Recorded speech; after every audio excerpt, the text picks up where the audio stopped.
Abiso sa mga motorista, magpakarga na ho tayo ngayong weekend ha. Sabi ho kasi ng Department of Energy, asahan daw ang taas presyo sa mga produktong petrolyo sa susunod na linggo. Sa estimate po ng DOE, batay sa 4-day trading, tataas ng 60 hanggang 85 centavos ang presyo ng kada litro ng gasolina. Mas malaki ang inaasahang price hike sa diesel. Nasa 1 peso and 45 centavos hanggang 1 peso and 70 centavos kada litro. Sa kerosene naman, 1 peso and 85 centavos hanggang 1 peso and 90 centavos.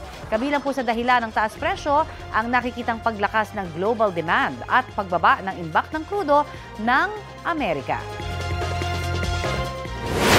Kapuso, para sa mga maiinit na balita, mag-subscribe sa GMA Integrated News sa YouTube. Sa mga kapuso naman abroad, subaybayan nyo kami sa GMA Pinoy TV at sa www.gmanews.tv.